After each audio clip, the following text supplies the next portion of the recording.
The Christmas tree lights blinked down, yellow, yellow, yellow, and Dorothy Williams, 67 years old, felt her right foot hovering over the gas pedal of her modified 1969 Chevrolet Camaro.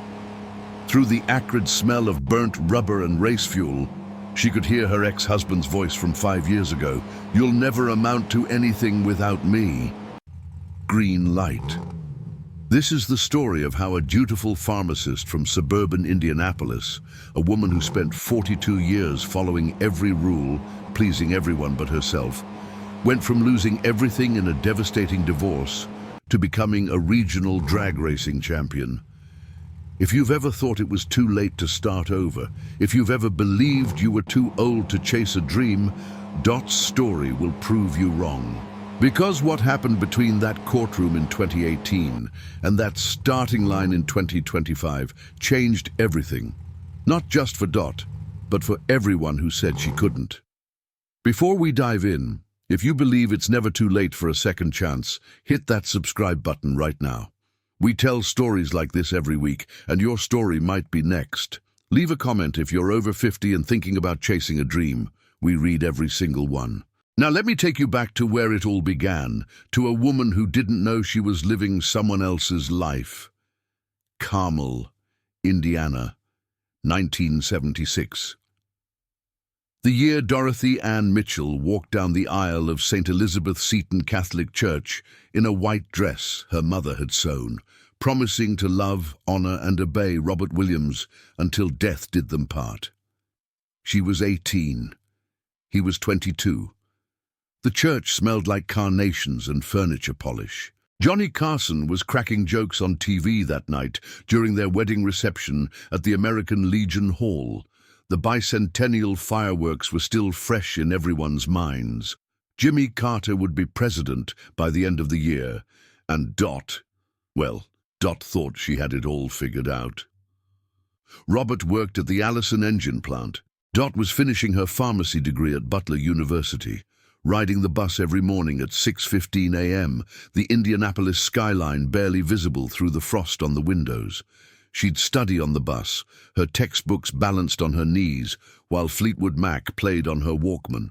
Go your own way was ironic, looking back. She never went her own way, not once in 42 years. They bought a split-level ranch in Carmel in 1981, the year MTV launched. Dot remembered unpacking boxes while Bet Davis' Eyes played on the radio. 2 kids followed, Robert Jr. in 1982, Emily in 1985. Dot worked the day shift at CVS on 116th Street, counting pills and counseling patients on their medications. She knew every regular by name.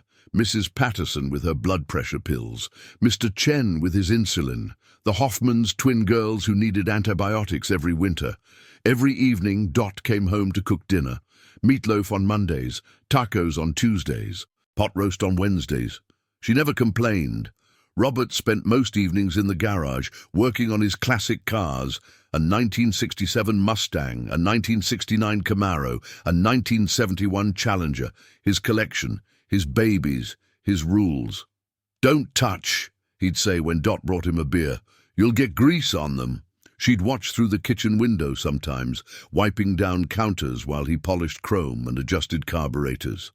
The cars gleamed under the fluorescent lights. She wondered what it felt like to care about something that much. Sundays were for church. Dot taught CCD classes for 20 years. She organized the parish rummage sale. She baked cookies for every funeral luncheon. The other women called her a saint. Saint Dorothy, patient Dorothy, Dorothy who never complained, never asked for anything, never caused problems. She watched Meech religiously, cried when it ended in 1983. Later she'd watch Cheers and the Golden Girls while folding laundry. She loved Sophia, the old woman who said exactly what she thought. Dot never said what she thought. Robert Jr. got a football scholarship to Indiana State.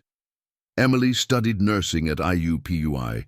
Dot drove them to practices, to games, to study groups, to parties. She paid for their textbooks with overtime shifts at the pharmacy. Robert spent his money on car parts. In 2015, Dot turned 57. Emily asked her at Christmas dinner, "Mom, what do you do for fun?" Dot couldn't answer. She looked at her daughter, opened her mouth and realized she didn't have an answer. Cooking wasn't fun. Cleaning wasn't fun.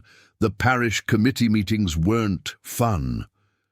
I like watching you and your brother," she finally said. Emily's face fell, but she didn't push it. 3 years later, on a Tuesday morning in March 2018, Robert came downstairs with his suitcase packed. Dot was making coffee in the Mr. Coffee machine they'd gotten as a wedding present 42 years ago. The kitchen smelled like Folgers. The radio was playing soft rock. John Denver's Take Me Home Country Roads. "I'm leaving," Robert said. "I've been seeing someone from work. Stephanie, she's 35. We're moving to Florida." Dot's hand froze on the coffee pot. She watched the dark liquid drip, drip, drip into the pot. Outside, a cardinal sang in the maple tree they'd planted when Robert Jr. was born. "I'm taking the cars," he said, "and I want the house." The divorce took 8 months. Robert's lawyer was better. Dot got a studio apartment in Fishers and a small settlement. Robert got the house, the cars, and Stephanie. The kids, now adults, sided with their father. Robert Jr. said Dot was too passive. Emily stopped returning her calls. Dot stood in her new apartment in November 2018, a 700-square-foot box with beige carpet and a kitchenette. One window overlooked the parking lot. She was 60 years old. She had $43,000 in savings, a 2012 Honda Civic, and a job at a Walgreens that wasn't hers. She sat on her bed, the only furniture she owned, and cried until her throat hurt. Then she didn't cry again for 6 months. She just existed. Wake up, work, eat, sleep, repeat. The depression crept in like Indianapolis fog in October. Slow, thick, suffocating. Dot would stand at the pharmacy counter, counting out pills, and forget what number she was on. 37? 42? She'd have to start over. Her hand shook. The other pharmacists noticed but said nothing. At night, in her apartment, she'd heat up a can of soup and eat it standing at the counter. She didn't buy a table. What was the point? She'd watch Netflix on her laptop, falling asleep during shows she didn't care about. She stopped going to church. The questions, "Where's Robert?" were knives. Christmas 2018 was the worst. Emily invited her father and Stephanie to dinner. Not Dot. Robert Jr. sent a card. The kind you buy at CVS in a box of 50, generic and impersonal. "Happy holidays, Mom." Dot spent Christmas Day in her apartment, eating a TV dinner and watching It's a Wonderful Life. When Jimmy Stewart screamed at his family, Dot understood. When he stood on that bridge, Dot understood that too. She didn't have a guardian angel. She had a heating pad for her back, reading glasses from Costco, and the growing realization that she'd wasted her entire life. January 2019. Dot turned 61. No card from Emily, no call from Robert Jr. She bought herself a cupcake from Kroger and stuck a candle in it. She didn't make a wish. February, March, April. The seasons changed, but Dot didn't. She lost 23 pounds. Not from trying, just from not caring enough to eat. Her supervisor at Walgreens asked if she was okay. Dot said she was fine. Liars who've been lying for 42 years are very convincing. May 2019, Mother's Day. Dot worked a double shift because the other pharmacists had families. At 9 p.m., she drove to the empty parking lot behind the old Marsh supermarket on 96th Street, the one that had closed when she was still married. She parked her Civic, turned off the engine, and screamed. Just screamed until her voice gave out. Then she went home and took a sleeping pill. June brought heat and humidity that pressed down on Indianapolis like a wool blanket. Dot's air conditioning struggled. She lay on her bed in her underwear, too exhausted to care, listening to the neighbors argue through the thin walls. A baby cried. A dog barked. Life continued for everyone else. July. Her therapist, mandated by her supervisor after Dot had a panic attack at work. asked what she enjoyed. "I don't know," Dot said, staring at the beige carpet in the beige office. "What did you want to be when you were young?" Dot blinked. The question felt like a foreign language. Want? What she wanted never mattered. She married who her parents approved of. She studied pharmacy because it was practical. She raised her kids how Robert wanted. She cooked the foods he liked. She drove the car he picked out. "I don't remember," Dot whispered. But that was a lie. She did remember. She remembered being 16, sitting in the passenger seat of her friend Linda's older brother's Camaro. He'd taken them to O'Reilly Raceway Park, now Lucas Oil Raceway, to watch drag races. Dot had felt the rumble of the engines in her chest, watched cars explode off the line in clouds of smoke and fury, and thought, "That. I want that." But nice girls didn't race cars. Nice girls got married and had babies and went to church and made meatloaf on Mondays. "My therapist wants to put me on antidepressants," Dot told her one friend from church who still called. Barbara, sweet Barbara, who'd been widowed at 55. "Oh, honey," Barbara said, "maybe you should. Or maybe you should do something crazy. When my Harry died, I went to Vegas and played the slots for 3 days straight. Lost $400 and had the time of my life. Sometimes you just need to do something you're not supposed to do." Dot hung up and stared at her hands.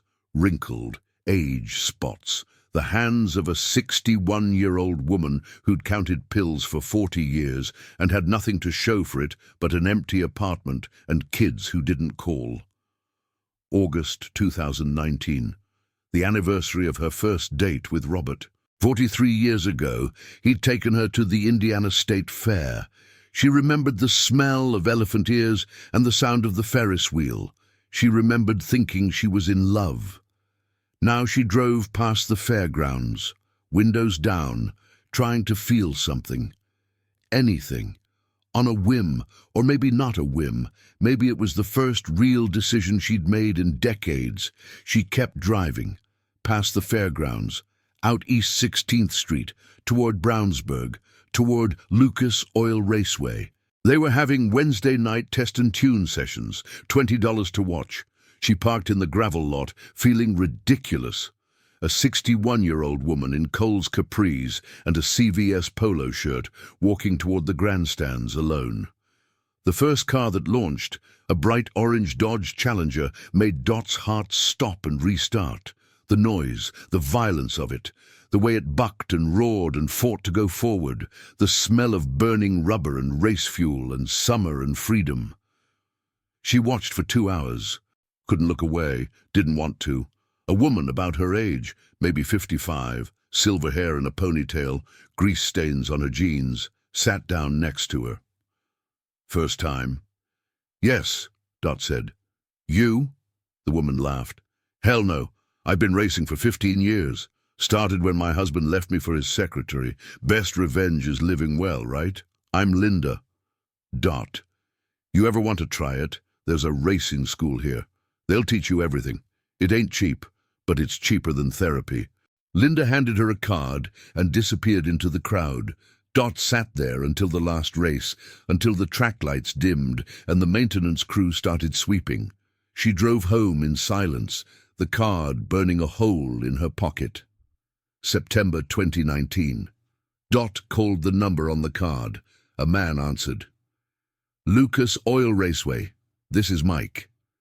I want to learn to race," Dot said, her voice barely audible. "How old are you?" 61. "Good. We've taught people in their 70s. Got a car?" "A 2012 Honda Civic," Mike laughed. "Not mean, just honest. You're gonna need something better than that.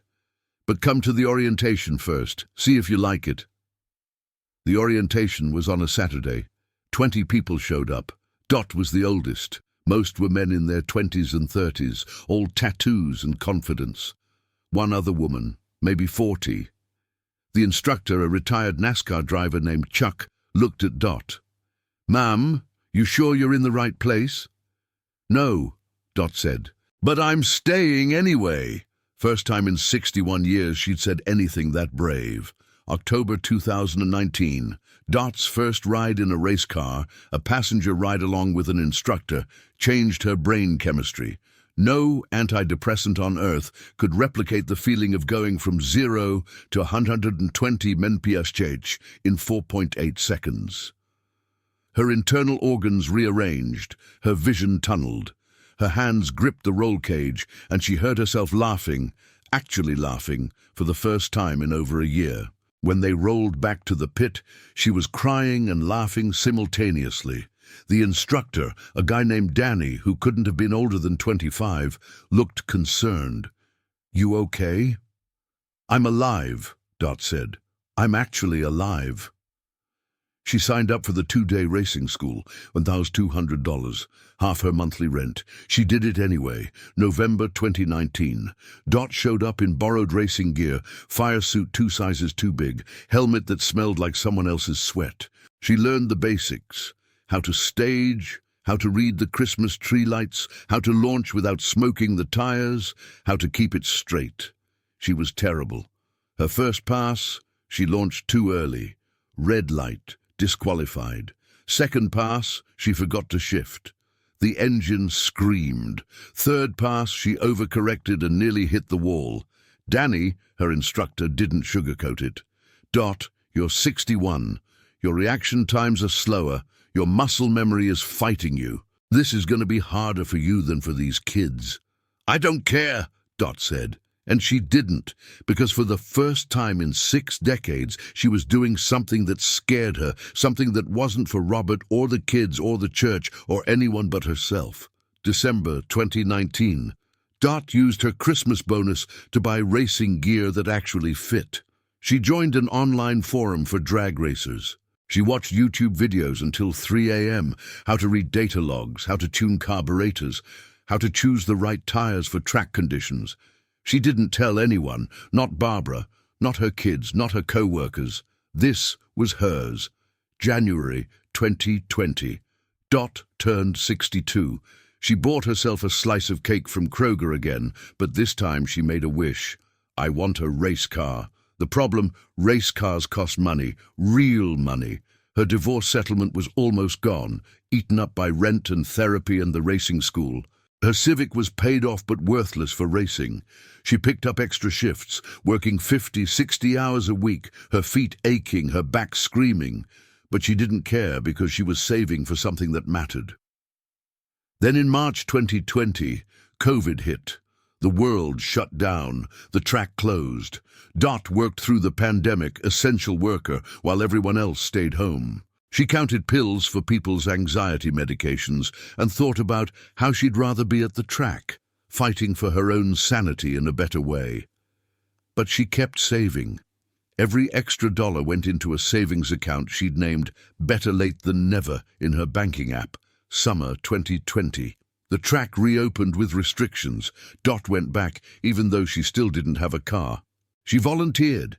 Timing sheets, pit cleanup, whatever they needed, just to be there, to smell the fuel, to hear the engines, to remember she was alive. That's when she saw it, a 1969 Chevrolet Camaro, primer grey, sitting in someone's trailer, a for sale sign in the window, not restored, not pretty, but fast, modified for drag racing, roll cage, racing seat, parachute. "How much?" Dot asked the owner, a guy named Tom who looked like he'd been born in a garage. $23,000. Just put another 10 grand into the engine. Wife says it's the car or her. Dot did the math, her savings, her entire divorce settlement, everything. "I'll take it," she said. Tom blinked. "You want to test drive it? Does it run? Like a rocket? Then I'll take it." She wrote a check that night, emptied her bank account, drove home in her Civic knowing she'd just done the craziest thing of her life. The next morning she called Robert Jr. "I bought a race car," she said. Silence. Then, "You what?" "A 1969 Camaro. I'm going to race it." More silence. "Mum, are you having a mental breakdown?" "Maybe," Dot said, "but it's my breakdown." He hung up. Emily didn't answer when Dot called her. Dot sat in her empty apartment, looking at the title to a car she didn't know how to drive. She was 62 years old, broke, estranged from her children, and she'd never been happier. Fall 2020. Dot learned how to handle the Camaro. It was nothing like the school cars. It was violent, loud, unforgiving. Her first solo pass, she didn't stage correctly and stalled. Had to get towed back. Humiliating. Men half her age laughed. Danny helped her. So did Linda, the woman she'd met a year earlier. And Tom, who'd sold her the car and felt guilty about taking her money, started showing up on weekends to help tune it. "Why are you helping me?" Dot asked him one Saturday, grease under both their fingernails. Tom shrugged. "My mom died never doing a single thing she wanted. You remind me of her, except you're actually trying." Winter 2020-2021. Dot worked, saved, practiced. She ran bracket races, amateur stuff, nothing fancy, and lost. A lot. Her reaction times were still slow. She missed shifts. She couldn't get the car to hook up right off the line, but she kept showing up. Spring 2021. Dot's first win. Not a big win, not a championship, just a bracket race on a Wednesday night with maybe 30 cars. But when she crossed the finish line first, when she saw her ET on the board, 12:34 seconds, she cried in her helmet. Linda was there in the pits. "About damn time." They hugged. Two women in their 60s, covered in race fuel and tears, while men walked past, pretending not to notice. Dot drove home that night, trophy in the passenger seat, a little plastic thing probably worth $5, and put it on her kitchen counter. Her first trophy. Ever. At 63 years old. She slept better that night than she had in years. 2022. Dot turned 64 and got her competition license, the official kind, the NHRA-sanctioned kind that meant she could race in real events with real points and real money. She painted the Camaro, not primer grey anymore, but deep purple with silver racing stripes. On the door in script letters, "Better late than never." People started noticing. "That the grandma's car?"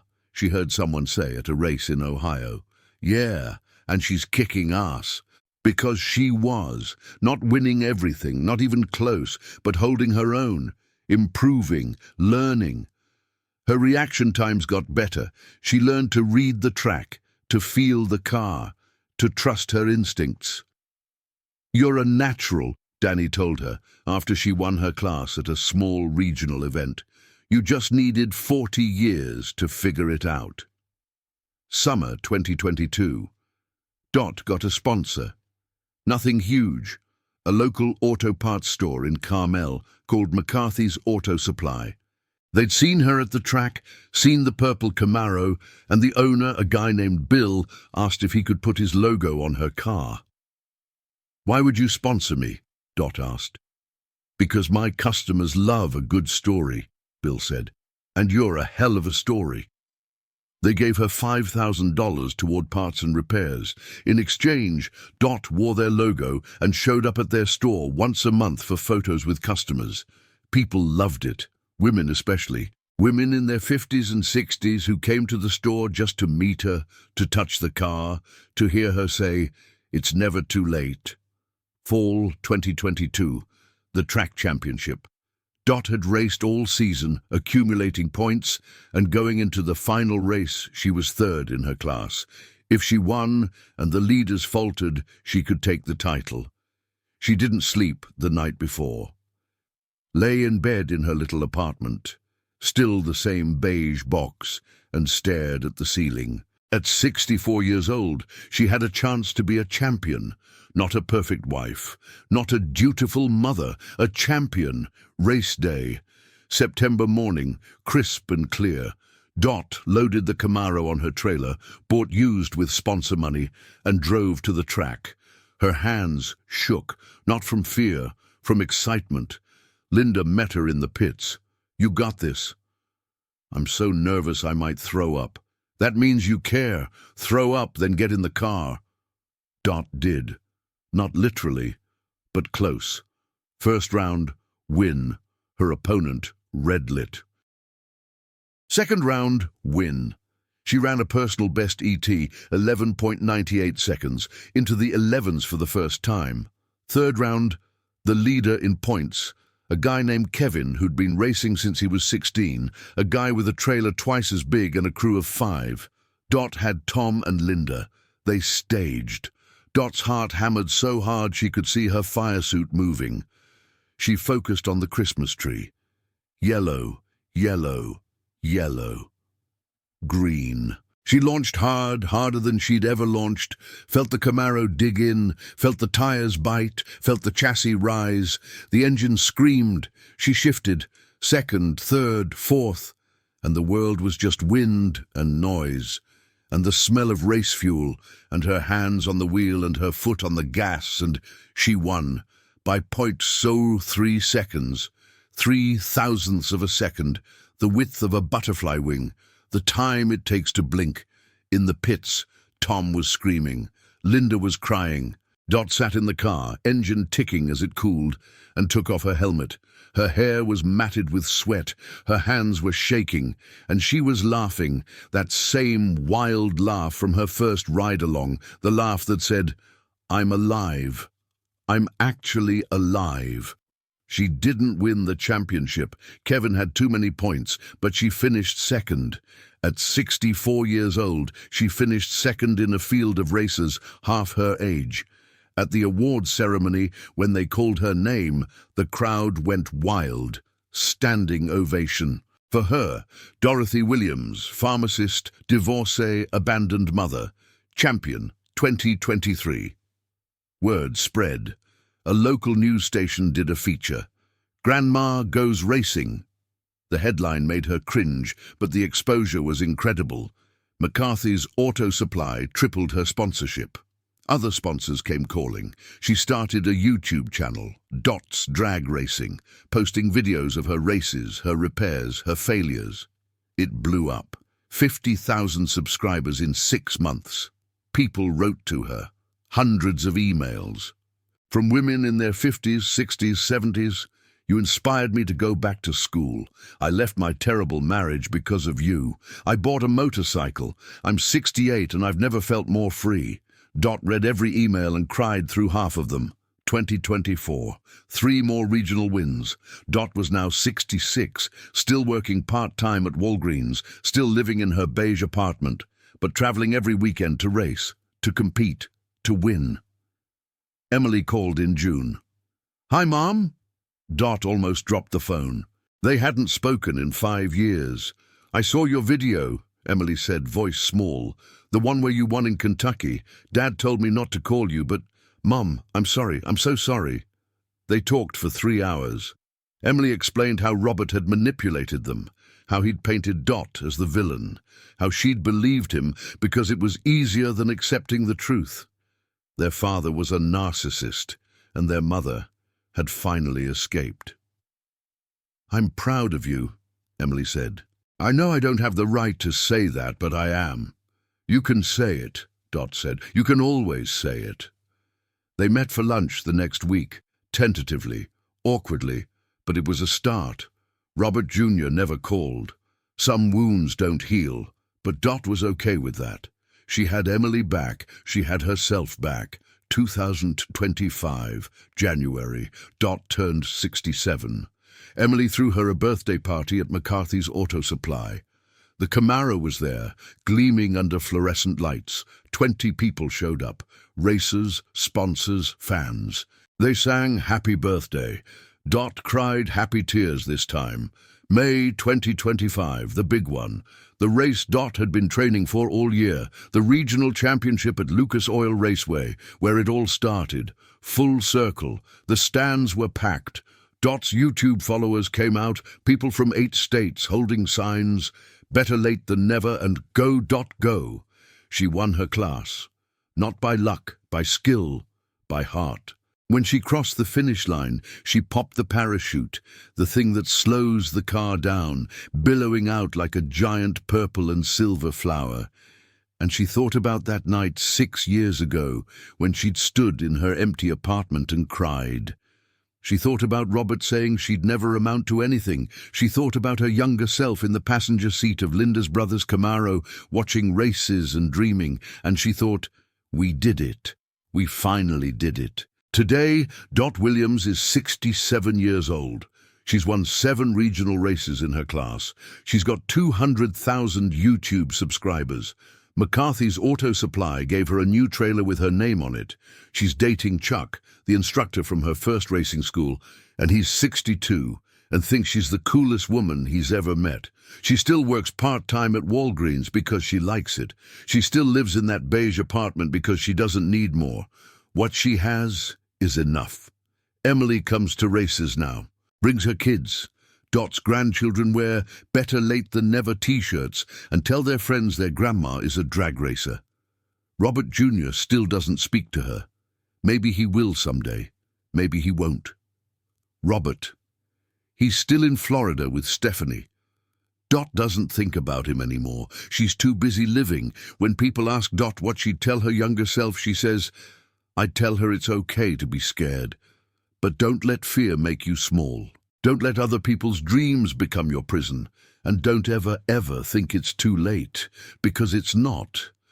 At 67, Dot is planning to compete at a national event next year. People say she's crazy. She agrees. The good kind of crazy, the kind that reminds you you're alive. Her therapist asked her last month, "What do you enjoy?" Dot laughed. "Everything. I enjoy everything." Dot's story proves that your second act can be your best act, that the life you were supposed to live can still be the life you choose, that 67 is not too late. Hell, 97 isn't too late to become who you were meant to be. If this story moved you, hit that subscribe button and ring the bell. We tell stories like this every week. And here's the thing, your story matters. If you're over 50 and living a dream you never thought possible, or if you're about to take that first scary step towards something real, tell us in the comments below. We read every single one, and we're looking for the next story to feature on this channel, because it's never too late. Your second chapter is waiting.